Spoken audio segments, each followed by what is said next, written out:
Et nous sommes maintenant en ligne avec Roger Mountou, journaliste sportif, animateur du RM Show sur Voice of America. Bonsoir. Une réaction pour commencer, une réaction personnelle au décès de Kobe Bryant.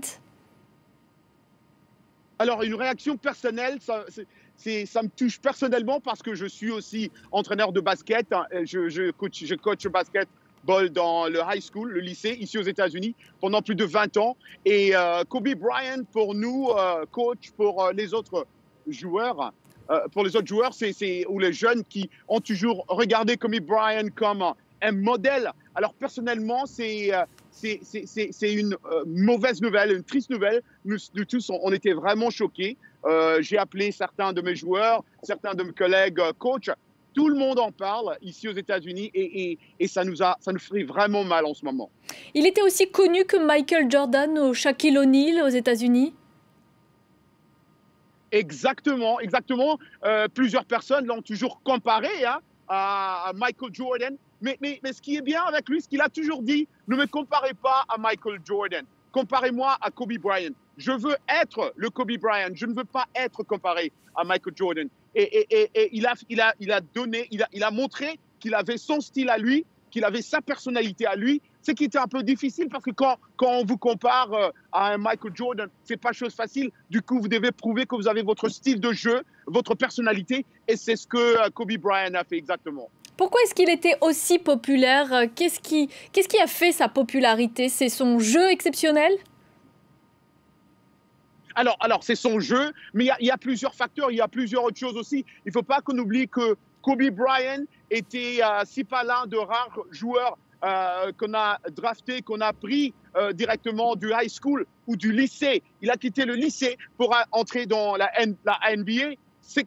Et ça a créé une polémique d'ailleurs parce que du coup, on ne voulait pas que le jeune joueur quitte le lycée pour aller directement au NBA. Et à part cela, on sait aussi que Kobe Bryant avait ce côté international. Il parlait d'autres langues comme l'italien. Il a vécu en Italie avec son père. Mais il y a aussi une autre chose que beaucoup de gens oublient, c'est que Kobe Bryant vient d'une famille de basketteurs. Son père était basketteur, son oncle était basketteur.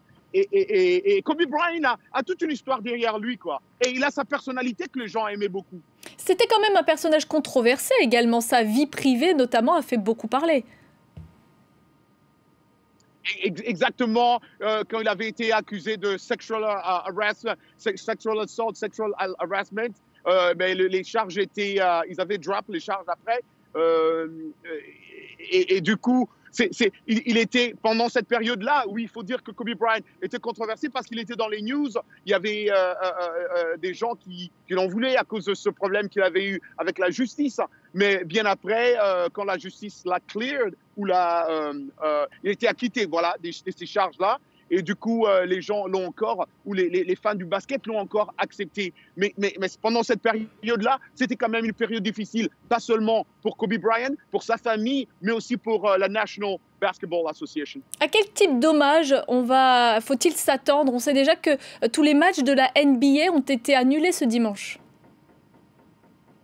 Exactement. Aujourd'hui, déjà, tous ces matchs ont été annulés. Sur les Twitter, sur les réseaux sociaux, vous voyez les réactions de plusieurs grands joueurs basketteurs. Je venais d'appeler Dikembe Mutombo, qui lui-même n'en revient pas. On a vu des messages d'autres basketteurs, de Shaquille O'Neal, bien sûr, qui était son rival, son ami aussi en même temps.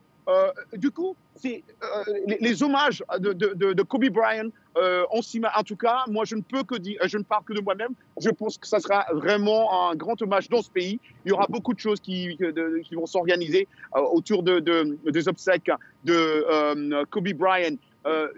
Tout le monde en parle en ce moment où je vous parle. Je suis à Washington, D.C. J'étais dans un petit café. C'est tout le monde qui en parle. C'est tout le monde qui est choqué.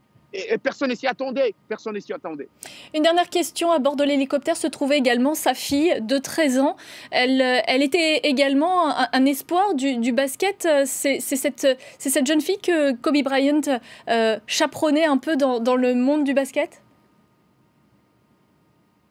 Exactement. Sa fille aimait bien aller regarder les matchs de basket avec son père. Et d'ailleurs, comme ils l'ont dit, comme le county sheriff a dit, ce n'est pas la première fois que Kobe Bryant fasse ce voyage, enfin ce déplacement-là en hélicoptère avec sa fille. Hein. Fréquemment, ils font ça, ils prennent l'hélicoptère parce qu'il faut dire, pour ceux-là qui connaissent un peu la Californie, il y a trop d'embouteillages en Californie. Et du coup, vous pouvez être bloqué dans les embouteillages si vous n'avez pas assez, il n'y a pas assez de temps. Et voilà. Et donc, il avait l'habitude, lui, de prendre son hélicoptère, de quitter sa maison pour aller vite à suivre un match de basket. Et d'habitude, il allait toujours avec sa fille Guigui. Merci beaucoup Roger Munto d'être intervenu sur l'antenne de France 24 pour nous parler de Kobe Bryant.